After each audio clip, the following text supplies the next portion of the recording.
Hello friends, today we are going to see one more lesson from our prose section. The title of the lesson is The Cop and the Anthem. This particular lesson is written by O. Henry. In fact, O. Henry is his pen name. His real name is William Sidney Porter.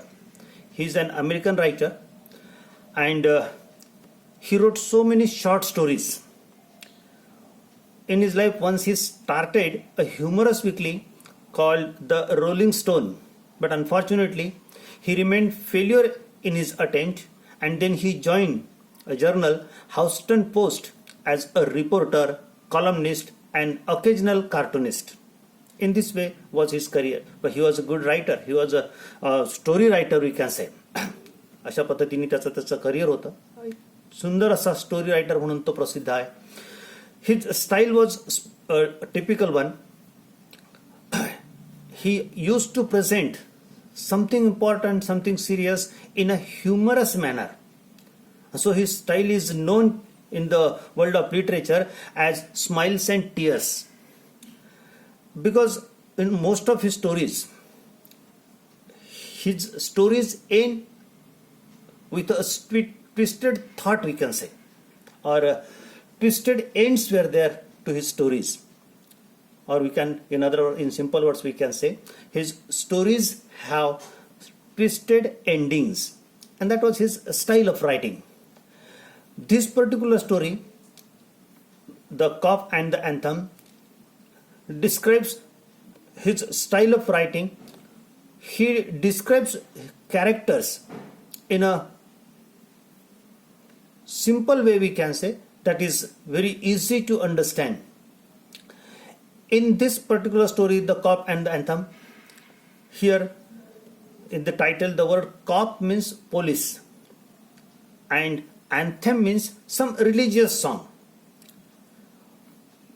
We are familiar with the term national anthem also, but here expected meaning from anthem is religious song, generally sung in churches. What exactly is the meaning of this title? How appropriate this title is, you will understand it at the end of the story. म्हणजे हे जे शीर्षक आहे ते किती योग्य आहे आपल्याला स्टोरीच्या शेवटीच लक्षात येईल. दोन इम्पॉर्टंट वर्ड्स लक्षात ठेवायचे आहेत.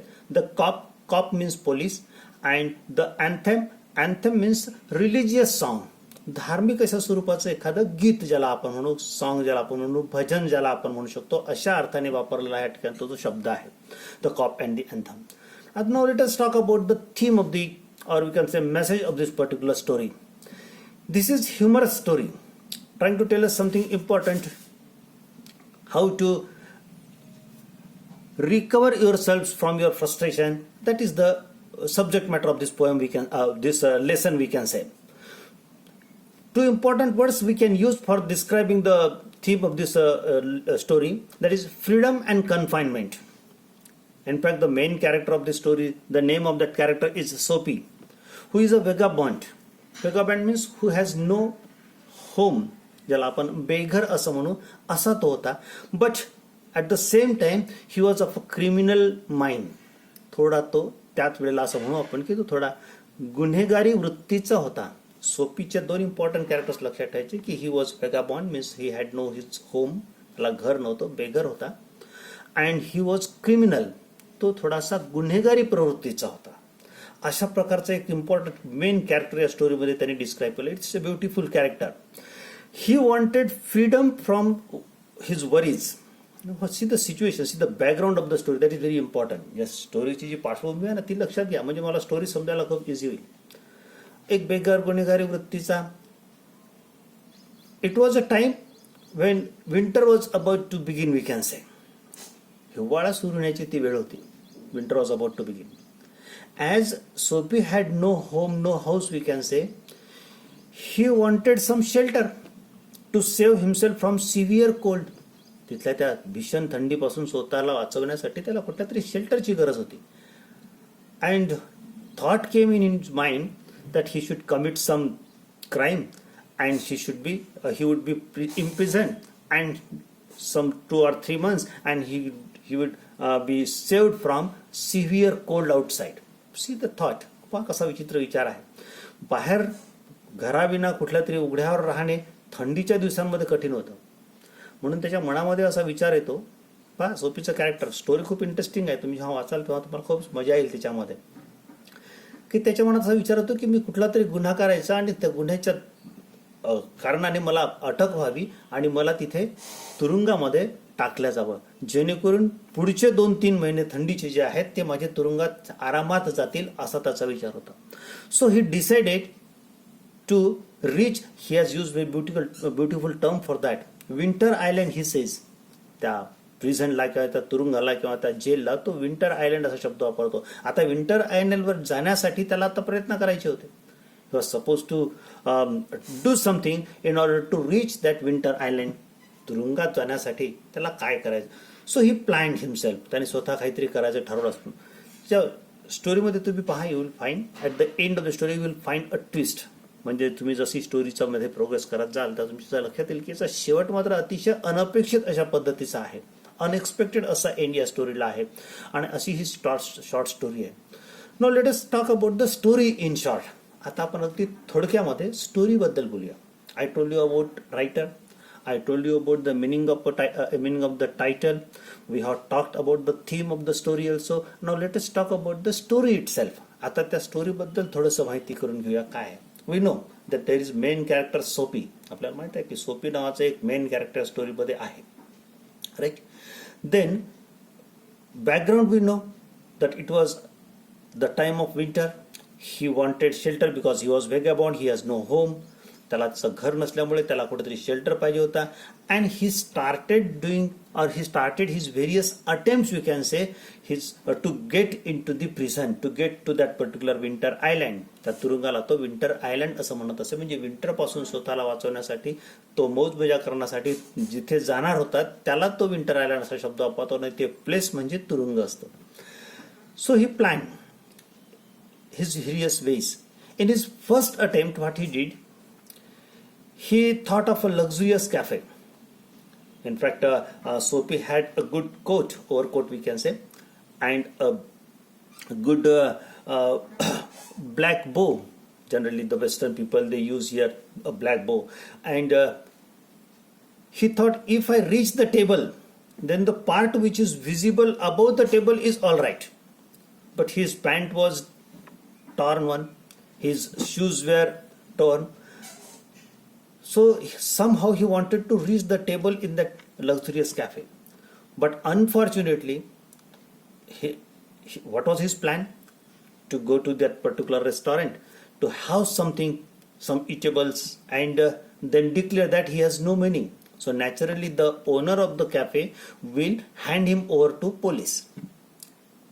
But what happened? See, the moment he reached the door of the cafe, entry of the cafe, the waiter noticed his torn trouser, means pant, and his worn out shoes, and he pushed him away. He asked him to leave means he could not reach the table and order something. So he was rejected, we can say, in that particular cafe, luxurious cafe. Then again he was walking on the road. पहिला प्रयत्न फसला. त्याचा विचार होता की हॉटेलमध्ये जायचं. त्याचा वरचा भाग जो होता तो व्यवस्थित होता. त्याला एक छान कोट होता, त्याजवळ एक ब्लॅक बो होता आणि तो ते घालून तिथे जाणार होता. आणि मग हॉटेलमध्ये बसून टेबलवर बसल्यानंतर त्याला कोणीही शंका घेणार नव्हतं. टेबलवर बसल्यावर मग तो व्हेरियस गोष्टी ऑर्डर करणार होता. थोडंसं व्हॉट यू कॅन से, डकचं, मॅलट डकचं फ्लेश वगैरे, but whatever the dish he wanted, he was about to order. आणि त्याच्यानंतर तो सांगणार होता की माझ्याकडे पैसे नाही आहेत. मग नॅचरली तो मालक त्याला पोलिसांच्या हवाली करेल आणि तेच त्याला पाहिजे होतं. पण काय झालं, दाराच्या सुरुवात म्हणजे हॉटेलच्या कॅफेच्या एंट्रीवरच त्या वेटरने त्याला ओळखलं की हा काही या लक्झरियस कॅफेच्या लायकीचा मनुष्य नाही आहे आणि त्याला तिथूनच त्यांनी बाहेर हाकलून दिलं. And now he is on the road again, thinking, because he wanted to reach that particular winter island. So he is thinking about some other plan. After walking a short distance, we can say, he came across a shop, or we can say a show window of a shop. थोडंसं चालल्यानंतर एका दुकानाच्या समोर तो आला. त्या दुकानाच्या समोर काच होता आणि त्याच्यामध्ये काही वस्तू डिस्प्ले केलेल्या होत्या, शो विंडो ज्याला आपण म्हणू तशा window. Idea came in his mind. He picked up a stone and he said, if I break this glass naturally the owner will hand me over to police. तो म्हणतो की मी हा जर या दुकानाचा काच फोडला तर नक्कीच मला पोलिसाच्या स्वाधीन केल्या जाईल. जवळच त्याला दूर एक पोलीस पण दिसत होता. So he picked up a stone and threw towards the glass. The glass was broken and stood there calmly. After breaking the glass he didn't run away, he stood over there. काच फोडल्याच्या नंतर तो तिथून पळून नाही गेला, तो तिथेच उभं राहिला, because he wanted that he should be arrested. त्याची इच्छाच होती ना की त्याला पकडलं जावं. So some people rushed.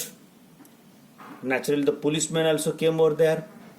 काही लोक धावत आले तिथे काचाचा आवाज ऐकून आणि काही पोलीसही तिथे आला.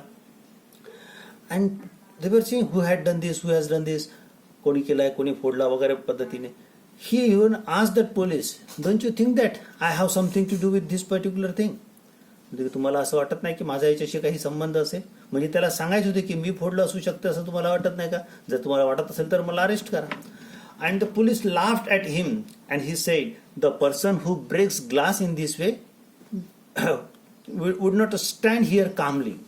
जो अशा पद्धतीने काच फोडतो तो इथे असा शांतपणे उभा राहू शकत नाही, त्यामुळे तो त्यातला निश्चितच नाही असं म्हणून पोलीस त्याच्याकडे दुर्लक्ष करतो. आणि मग दुसरीकडे त्याला कोणीतरी एकदम धावत जाताना दिसतो. Some person who was about to capture a bus, we can say, and here policeman ran towards him. Means in short we can say, or Soapy remained failure in his second attempt also. तुरुंगात जाण्याचा किंवा पकडल्या जाण्याचा दुसऱ्या प्रयत्नातही तो अपयशी ठरला होता. पहिल्या प्रयत्नात अपयशी ठरला होता लक्झुरियस कॅफेच्या, आणि दुसऱ्या प्रयत्नामध्ये जेव्हा की त्याने दुकानाचा एक मोठा काच दगड मारून फोडला होता तरी त्याला कोणी पकडलं नाही. जणू काय त्याच्यावर ईश्वराची कृपाच होती. आज त्याला कोणी गुन्हेगार समजणारच नव्हतं असं वाटत होतं. Then again Soapy was on the road walking and thinking की what to do in order to reach that winter island. After some time, after walking a short distance we can say, again he came across a restaurant. Earlier it was a luxurious cafe, but now he came to before or came across an ordinary restaurant. एक सर्वसाधारण अशा restaurant जवळ तो आला. Wear anyone can go, जिथे कोणालाही जाता येऊ शकेल अशा पद्धतीचं ते एक restaurant. Again thought came in his mind. His thought that I would enter the restaurant, nobody will cross me, and I will eat the things, order certain things, eat the eatables, and finally I would declare that I have no money. Naturally the owner of the restaurant will hand me over to police. That was his imagination. अशी त्याची कल्पना होती. And somehow he entered the restaurant. See is third attempt. हा तिसरा प्रयत्न आहे. आणि कसंही करून तो त्या रेस्टॉरंटमध्ये आतमध्ये गेला. सॅट ऑन द टेबल, टेबलवर बसला. Order certain things to the waiter. वेटरला काही गोष्टी त्यांनी मागितल्या. त्या वेटरनी त्या सगळ्या गोष्टी त्याला प्रोव्हाइड केल्या असं म्हणू आपण. सम इटेबल्स, खाण्याच्या काही गोष्टी वगैरे त्यांनी मागितल्या आणि एक चांगलं व्यवस्थित असं बिल केलं तयार. And finally he declared, he said that I have no money, please call the police. होती की पहा माझ्याकडे पैसे वगैरे काही नाही आहे, तुम्ही पोलिसाला ताबडतोब आता बोलवून घ्या आणि मला पोलिसाच्या हवाले करून द्या. मला फार वेळ वाट पाहायला लावू नका, मी खरी. तो त्यांनाच असं म्हणतो परत की बघा हे करा, मला फार वेळ कशाला वाट पाहायला होता, लवकरात लवकर पोलिसाला बोलवा आणि त्याला मला त्याच्या स्वाधीन करा. But the restaurant owner said, no no, तुझ्यासारख्या माणसाला पोलिसाची काय गरज आहे. There is no need of police for person like you. He ordered his two waiters. Waiters lifted him and threw outside the restaurant. त्याने आपल्या 2 वेटर्सला सांगितलं. 2 हट्टेकट्टे वेटर्स समोर आले. त्यांनी त्या सोपीला उचललं आणि बाहेर नेऊन रस्त्यावर फेकून दिलं. आपल्या कानावर पडला तो, असं डिस्क्राईब केलं आहे. Means instead of handing him over to police, the restaurant owner punished him and threw outside the restaurant. त्यांनी स्वतःच त्याला पनिश केलं आणि रस्त्याच्या बाहेर, त्याला हॉटेलच्या बाहेर फेकून दिलं असं म्हटलं आहे. थ्रू असा शब्द वापरला. Then again in fact, the problem of Sophie was not solved. So again, he was walking on the road and thinking about what to do in order to go to that particular Winter Island. पुन्हा त्याची तीच गोष्ट सुरू झाली की आता काय करायचं. तिथे तर जायचं आहे कारण बाहेर तर थंडी पडणार आहे आता खूप भयानक आणि मी बाहेर राहू शकत नाही. I have no home. आणि त्या विचार करत जात असताना पुन्हा त्याच्या डोक्यात एक कल्पना आली. Some idea came in his mind. He consider an idea we can say. He saw a policeman standing at a distance. त्याला दूर एक पोलिसमॅन उभा असलेला दिसला. त्याला आता पोलिसाच्या जवळ जायची इच्छा होती असं म्हणू आपण. आता काहीतरी गुन्हा केल्याशिवाय तो पोलीस पकडणार नाही. So he decided to create some disturbance on the road. He started misbehaving. रस्त्यावर थोडीशी गैरवर्तणूक करायला लागला, आरडाओरडा करायला लागला, ओरडायला लागला. त्याला असं वाटलं की मी असं थोडंसं जर मिसबिहेव केलं, if I do something like that the policeman would get me, तर तो मला नक्कीच पकडून घेईल. And he was shouting. मोठा आरडाओरडा करत होता, ओरडत होता, इकडे तिकडे नाचत होता. Something like a mad person we can say he was doing on the road, trying to create disturbance, trying to create or misbehaving on the road, we can say, so that the policeman should get attracted and get him into the prison. But the policeman looked at him and neglected Sophie. See his fate on that day. पोलिसमॅनने त्याच्याकडे बघितलं पण आणि त्याच्याकडे दुर्लक्ष केलं आणि बाजू असलेल्या एका व्यक्तीला सांगितले की हे असेच असतात. they are not troublesome. They simply do such type of things, and we have orders not to get such type of persons. हे असे आहेत नुसते आरडाओरडा करतात, कोणाला काही त्रास देणारे नाही आहेत, त्यामुळे अशा लोकांना पकडायचं नाही असं आम्हाला ऑर्डर्स आहे असं सांगून पोलीस मोकळा झाला. आणि या फोर्थ अटेम्प्टमध्ये सुद्धा, चौथा अटेम्प्टचा रेस्टॉरंटचा आणि फोर्थ अटेम्प्टचा आरडाओरडा करण्याचा, रस्त्यावर मिसबिहेव करण्याचा, हाही फेल ठरला. Though police noticed him, he denied to get him. जरी पोलिसांनी त्याला बघितलं होतं, लक्षात आलं होतं, तरी तो त्याला पकडत नाही. आणि मग तो परत आपल्या रोडवर थिंकिंग अबाउट वॉकिंग चालतो आहे, विचार करतोय की what to do in order to get in to the prison. प्रिझनमध्ये जाण्यासाठी आज अजून काय करता येऊ शकतं असं त्याच्या विचार डोक्यात चालू होता. आणि तो रस्त्यावर चालत होता. दिवस संपत आला आणि तो चालतोय. While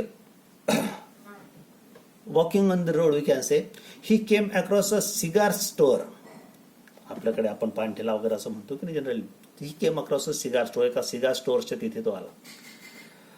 he saw a man entering into the cigar store. While entering, he kept his umbrella outside the store. An idea came in Sophie's mind. What happened? See, he reached that particular shop, picked up the umbrella of that man and started running.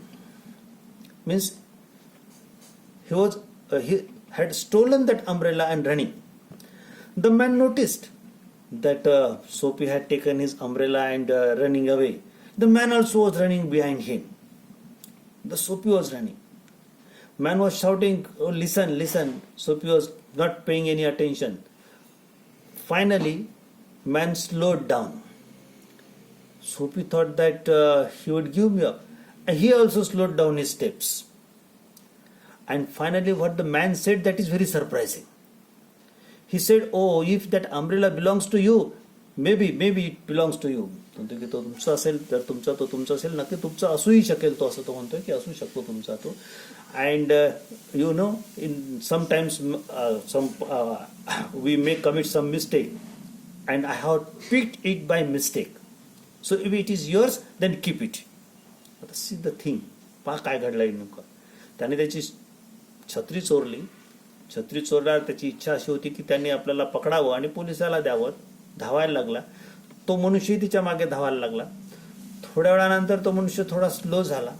तो ओरडत होता, थांब थांब, तुझे umbrella तुझा आहे का, किंवा छत्री तुझी आहे का वगैरे विचारत होता. सोफीच्याकडे लक्ष देत नव्हता. त्यांनी आपलं धावायचा स्पीड थोडा कमी केला. सोफीला वाटलं की आता तो नाही धावणार, पकडणार आपल्याला, म्हणून सोफीही थोडा हळू धावायला लागला. What is the purpose? So purpose is that the man should reach him and hand him over to police. सोफीचा स्पीड कमी करण्याच्या मागचा उद्देश होता की तो मागे धावणारा मनुष्याने आपल्याला पकडलं पाहिजे आणि पोलिसाच्या स्वाधीन केलं पाहिजे.